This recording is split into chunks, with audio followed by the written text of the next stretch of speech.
kwaba kuhle kuphindze sihlanganyele nawe mbukeli wetindzaba kanti nalamuhla sithethula bukhoma eAuckland Park eJozi lishonile asibongeke ukuthi ukhethe thine ndanti lehamba yini.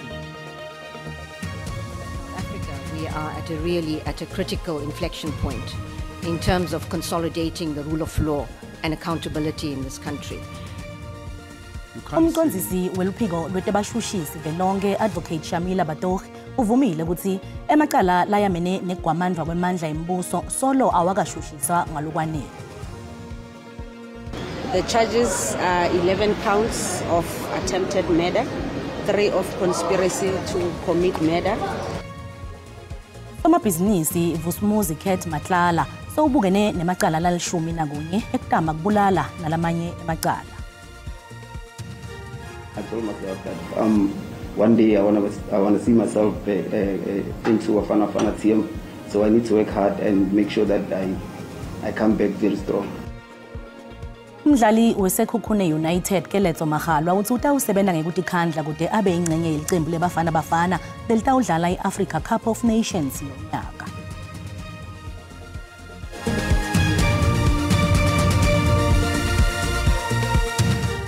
Umqondisi weluphiko lwetebashushisi velonke Advocate Shamila Batohi uvumile ukuthi emacala layamene negwamandwa kwemandla embuso solo awakashushiswa ngalokwanele.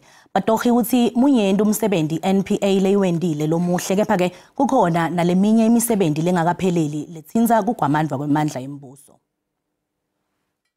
Umqondisi weluphiko lwetebashushisi kuvelonke Advocate Shamila Batohi utshele malunga eParliament lekomiti lelikhethekile ukuthi letinsolo tenkhohlakalo kanye nengenela kwetepolitiki kutebulungiswa tiphenywa kuleli komiti kanye nelikhomishana lamadlanga tinika abantu bakuleli sithombe sekuntengantenga kweluhlelo temthetho. Batohi uvetile ukuthi watfola imininingwane etsite lethi kunengenela emsebenzini walolu phiko noma kunjalo uvumile ukuthi angeke asho ukuthi leyo mniningwane wayithola kuphi. Uthi ngemva kwekuthola leyo mniningwane wabese utshela induna etebulungiswa wabuye wahlangana mengameli Cyril Ramaphosa kude badzingize ngalokho bayakhathazeke ngako.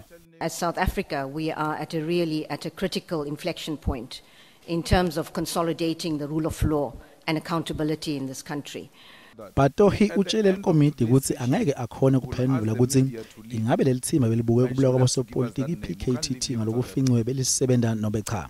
Impendulo yakhe ita ngemva kwemibuto ngekuhlakatwa kwalelithimba beliphenya ngokubulawa kwabosopolitiki KwaZulu-Natal kanye netinye tifundza. Batohi uthi uyakhumbula kubona nesikhalo bezivela kulona bekayinduna amaphoyisa abhekicele lapho avalisa ukukhathatheka khona ukuthi bashushisi bayahluleka ukuphothula kahle emacala walethwa kulelithimba belibuke kubulawa kwabosopolitiki. Uvumile ukuthi NPA ikuyabukana ngcinamba tekushushisa emacala tsinza etepolitiki kepha ubuye wagcizelela ukuthi NPA solo esatibophelele kutebulungiswa. There were a number of dockets that were referenced that the police were not happy about. I then got a report from the KwaZulu-Natal DPP about each of those cases, with reasons why the cases were not enrolled.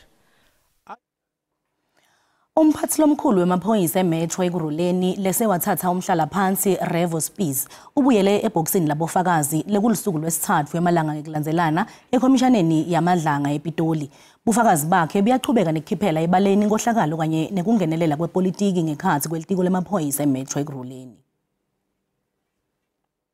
Spies utshele lekomishana ukuthi nga 2022 sikhulu semaphoyisa kamasipala sekuruleni esimisiwe emsebenzini Isaac Mapiyeye sakhipha umyalo ukuthi onke amaphoyisa lo masipala kufanele hambele hlelo kubukwa kulungela umsebenzi. Kepha emaphoyisa lebekatsa ngaphansi kwa Brigadier Julius Mkhwanazi lokufaka khathi yena Mkhwanazi iqobo lwakhe alandvula ukuhambela lo hlelo. A large portion of it was concluded except the southern region and the specialized services. Specialized services refused to have their fingerprints taken at all. This section is the section that resorts under then Brigadier Mkhwanazi. Spies uthi bokomishana beEMPD bamkhuda emahlandla Mkhwanazi ngendlela bekathe agcoka ngayo uniform yakhe. Uthi wokukhanza kulihlazo kubona umuntu losetulo esikhundleni angahloniphi lesembatho semsebenzi ngaloluhlobo. My current chief actually refers every time when she sits next to him at meetings, she informs him, swap your rank around, it's wrong. You're wearing it the wrong way. So he's been reprimanded by the other chiefs to say, fix your rank, fix your rank.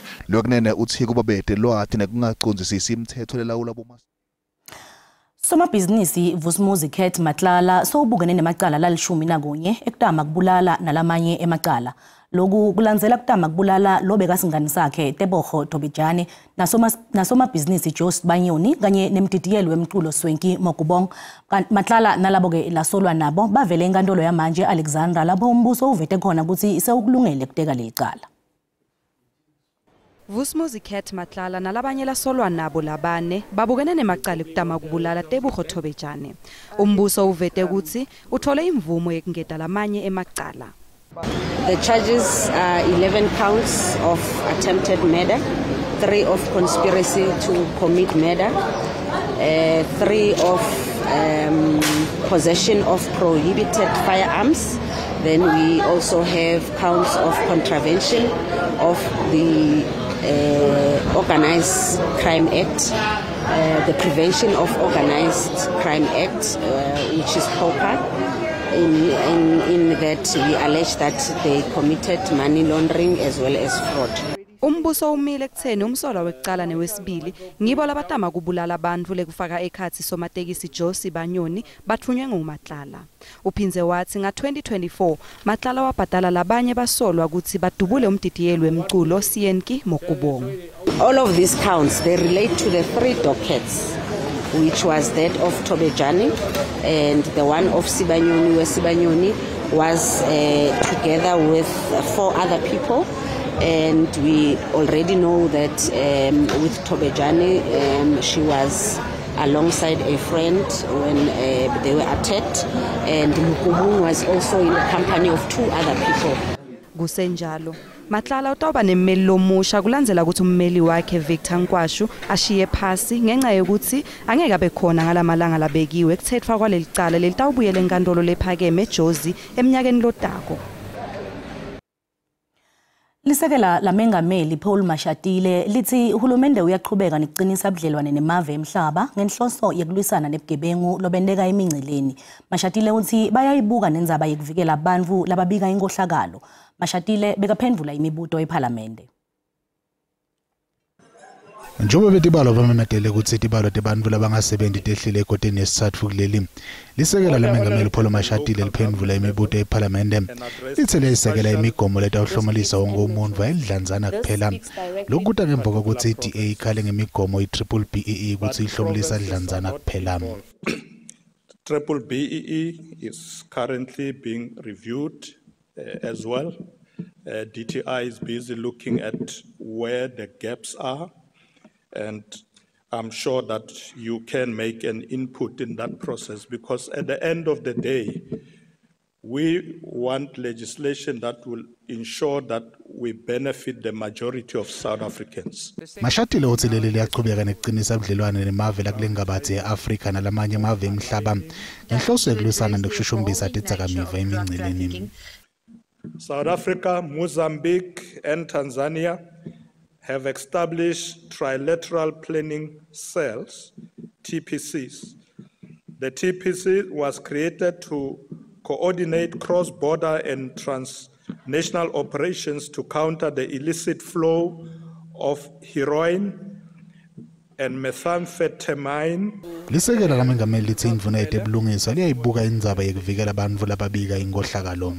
The Minister of Justice is currently looking at the issue of whistleblowers and see how it can be tightened up in the legislation because it's very important as well that whistleblowers are protected.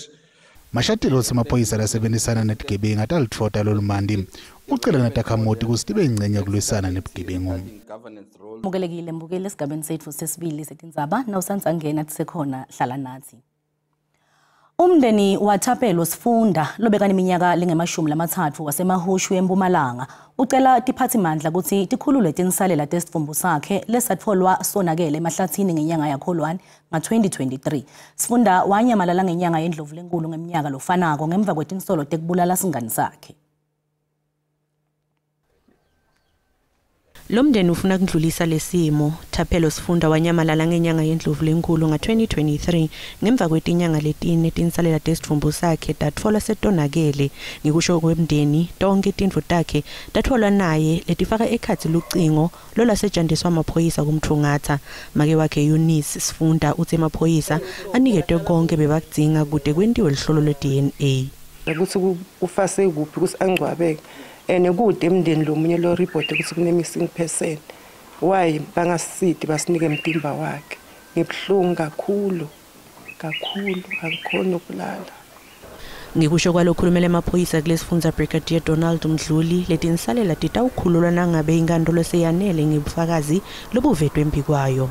Asikhona ukuthola ema-DNA kulamathambo la bewatholakale ehlathini. Public protectors sakhuluma nabo bathi bosenda i-email ePitori. Basendela yona vele ikhophi ukuthi bayisendile but bathi nabo sola babaphendula. Siyathemba ukuthi emva kokuthi mhlambe likhodo lithathe isinyathelo ingakho singakhona kubanika lamathambo ukuthi babeka lilunga lemndeni wabo. Umndeni uthi lokuhudula kwetinyawo kulolu dzaba ukuthi kabeta umfana wemufi loneminyaka lesithupha ngobe kude emaphepha laqinisekisa kushona kwaSifunda. Njengobe aqhubeke njalo emahlebedi lathi kunebantu bakuleli laba-17 labavaleleke eDonbas e-Ukraine lolinxusa lase-Ukraine kuleli Dr. Alexander Schreiber uthi ke angeke bacucutele nobe ngabe ngubani ukuthi aye lapho kunembi khona. Kunemibiko lingakaqinisekiswa ukuthi ke leli cembu lebantu lekukhulunywa ngalo liyamene nelicembu lemkhonto wesizwe. First of all, we are not pursuing or persuading any South Africans to put their lives at risk and go to the war zone. That's absolutely clear. Second of all, those who foreign citizens who fight on our side, I would be very reluctant to call them mercenaries because we can't. All people who are fighting for money. They're fighting on Russia's side because we cannot offer any financial conditions to anybody comparable to what Russia is offering. What we are offering is the right side of history. But again, we are not pursuing anybody in South Africa to fight for us or to move and do anything for us to put their lives at risk. If these individuals are fighting for the aggressor in this war, there is no way for us to reach them. They are fighting on the other side. That's the sad reality.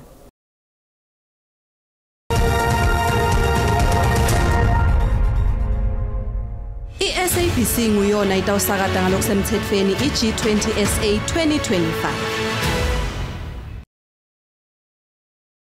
Kulenyanga yelweti umhlaba utawuthi njo emehle eNingizimu Afrika. Kanti ke i-SABC ikulethela bukhoma konke lokutawuwendeka ku-G20 njengobe ingumsakati wayo losemthethweni. Thola konke lokutawuwendeka kuyo yonke imisakato ye-SABC loyithandzako leli-18. Bukela tindzaba letijulile te-G20 ku-SABC News Channel, SABC Lihaye na ku-SABC 1, 2 na 3. Hlale tinkundleni tekuchumana te-SABC na ku-pop-up channel yetfu. I-G20 South Africa 2025 sikulethela yona ekhaya.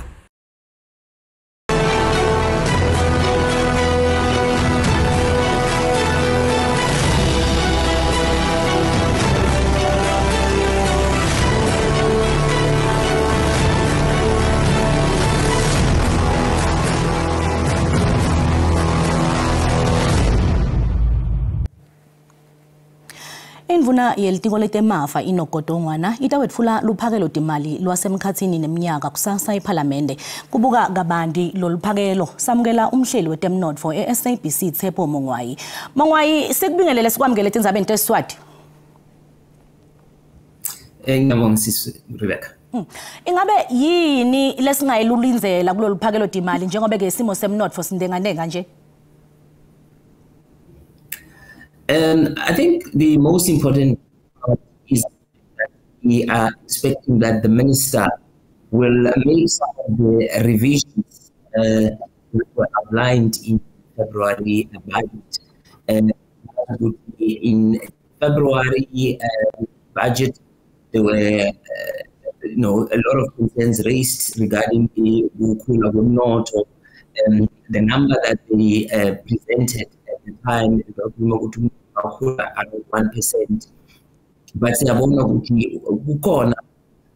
improvement in the local economy, particularly Masbega, third and fourth quarter is almost coming to an end. There are some improvement in the inflation. Inflation is well contained under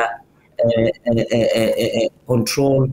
Reserve Bank in to ensure that inflation doesn't erode the purchasing power of many South Africans. They will also update us about some of the programs that affect fiscus. We want to know with the 360 or 350 grants, as it's known.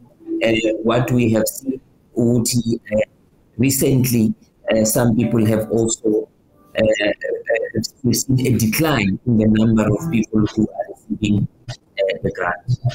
Tshepo, singabona umnotfo usimama ngemva kokuthi siphume ngaphansi kwavobe phecelezi i-junk status ngelwasemtini. No, absolutely. Sibona ukuthi issues is that rating agencies have placed us on the junk status or sub-investment grade. But there are some improvement in terms of the structure of the economy. They are dealing with some of the structural issues in the economy to ensure that eventually we deal with the concerns that have been raised by the agencies. Tshepo, asibonga kakhulu isikhathi sakho. Ngutshepo Mongwayi, umhleli wetemnotfo e-SABC. Kanti-ke nasivakashele emakethe tetimali sithola ukuthi lirandi lehlile nalicathaniswa netimali takulamanye emave.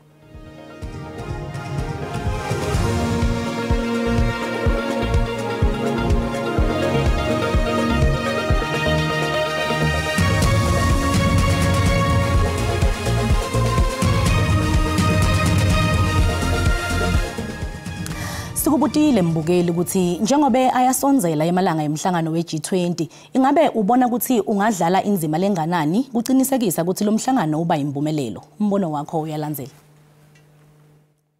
Inzima lekumele ukuthi sidlale thina silive la South Africa kulomhlangano ukuthi ube impumelele kwakumele ukuthi sibasupport sibasekele ngato tonke tindlele ukuthi nabo futhi basebentele live South Africa ngekuthi khandla ngoba impumelelo izoba impumelelo lomhlangano we-G20 angingabazi lokho ukuthi nje phela inqumo ezithathwe khona zibenefitisa abantu abathize kwesinye isikhathi bayithatha inqumo qede bengazi implement. Angiboni ukuthi kuzohamba kahle ngempela mangabe iAmerica ingekho, at least iAmerica mangabe ingaba khona ke abe khona no Donald Trump then izinto zohamba kakuhle. Le G20 ke lapha eNingizimu Afrika njengoba sehoxa iMelika nje ngibona noma iziphi inqumo abazoyithatha kuzobe kuyinqumo nje ezingeke zibe namphumela otheni ngoba iMelika mayiphikisana nakho ngeke kuze kwenzeke. Ngibona umhlangano uphathamiseka yonke into lengiyibona ngibona umhlangano utawuhamba kahle kakhulu. Lona ngombono wembukeli iSABC at first wakutiphendvulela ngawo. Umdlali weSekhukhune United Keletso Maghalwa uthi ke utawusebenza ngekuthi khandla kude abe ingcenye yelicembu lebafana bafana lelitawudlala iAfrica Cup of Nations lonyaka. Maghalwa udlale kahle ku season leyengcile waphinza waba ingcenye yebadlali labavelele.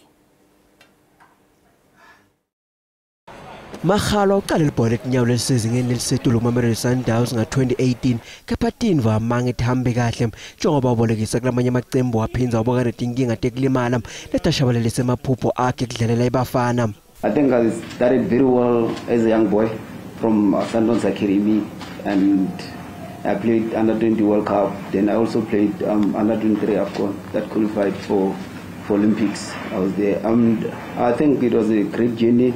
And you know, sometimes there is injuries in football, so that's why I struggled with so many injuries that time when I was at Sundowns. Maghalwa usuka ku Sundowns wayodlalela amacembu lasezingeni leliphansi ngembi kokuba adlale ku Sekhukhune. I terminated my contract with Sundowns because I needed to start afresh and which is I did. And I told myself that one day I want to see myself into a Bafana team.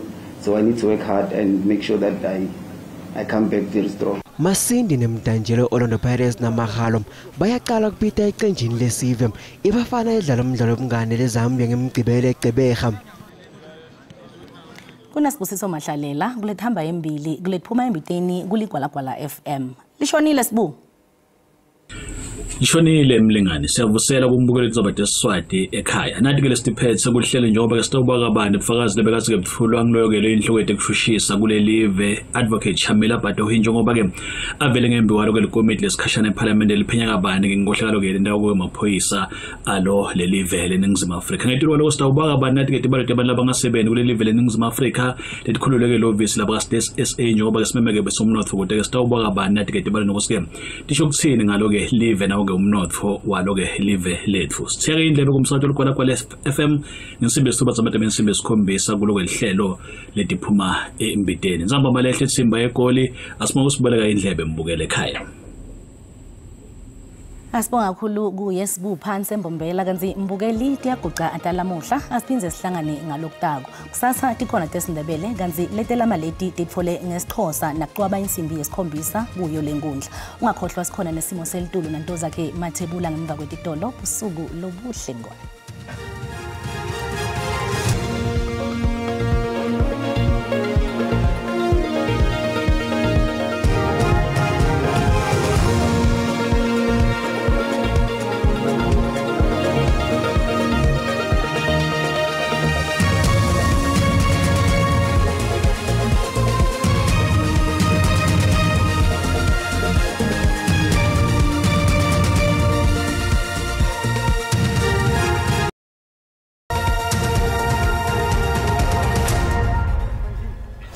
Asibingelele sikwamukele kunasi isimo selitulo kusihlwa namuhla ngora lomuhla kanti ke masibuka sithombe sethu akhombisa kuba mahle kakhulu ke mathuba emvula mabuka cishe la tifunza lethe Mpumalanga yelive ngora lomuhla njengoba lapha ku 30% kanti ke mayisholo Kapa likhombisa ngibonya ngemafu kuletho ndzawo leto kanti ke naselangeni lakusasa lichubeke njalo ngibonya ngemafu kepha ke ikhona nalenkungu lekhasa phasi kanti ke nalemvula ichubeke njalo ke tifunza lethe Mpumalanga yelive njengoba lapha kuye ke la 30% ngora lomuhla kanti ke isixwayiso lesivela ka South African Weather Service namuhla singase kulinzele la kuduma kwelitulo likubonakala ke kumadima kakhulu kade sifunzeni ke la iLimpopo kanti njalo nesifunza ke la iNorthwest kanti naselangeni lakusasa singahle kucubuka umlilo ke emadlelweni lathiti kakhulu kade etifunzele lethentsholana Kapa ngora lomuhla kanti ke masikubukela ke la emazinga ekushisa kuThemenjane elangeni lakusasa masibuka ke la sifunza eGauteng sikhombisa ke kuphora nasisifunza kepha ke kufuthumele ePretoria nga 27 25 eSprings kanjalo naseVereeniging ngayelapha 26 ngora lomuhla kanti ke masesifunzene eLimpopo kuyashisa ke Musina nga 35 33 liphalale naseThokoyando phalaburwa nakhona kuyashisa kanti ke phela likhombisa ke kuphola ngora lomuhla nga 28 kanti ke iMpumalanga tindzawo letfana nabusikhukhuza lishisa likhipha umkhovetsheni nga 35 30 embombela kanti ke emashishini lipholile nga 24 kanti ke emalahleni lapho kuyeke la 27 29 mabuka ndzawo letfana nabo Mkhondo kwaZulu Natal indzawo letfana nabo Vryheid kuyashisa nga 32 31 eMnambithi 27 eKokstad 25 mabuka ngaleke la bo Port Shepstone ngora lomuhla kanti ke Eastern Cape indzawo letfana ke la nasenquba kuyashisa kuleto ndzawo letoke nga 35 kanjalo naseGrafi kwaNojoli 33 mabuka ke la eKomani lapha kuyeke la 33 nakhona kuyashisa kuleto ndzawo letoke Western Cape indzawo letfana nabo Vredendal bo Glen Williams kuyashisa nabo Beaufort West nga 36 kanjalo naseGeorge likhombisa kuphola nga 24 kanti ke iNorthern Cape indzawo letfana ke la nabo DR lapha ku 32 eKimberley nakhona kuyashisa Appington Springbok lapha ku 36 kanjalo naseCalvin ngalo muhla kanti ke Free State tindzawo letfana ke la nabo Welcome lapha ku 29 kanti ke 26 kanjalo Fixburg kanti ke naseBethlehem ngora lomuhle kuletinye indzawo letikhombisa ke la kufuthumala 31 eBothaville kanti ke iNorthwest indzawo letfana ke la nabo Tosca khombisa ke la kushisa kuleto ndzawo leto kanjalo ngora lomuhle mawubuka ke la ku Vryburg kanjalo nakubo Taung kuletinye indzawo letshisa ngora lomuhle angisho ngithi kungako bengikuphathele kona busuku abube lobuhle.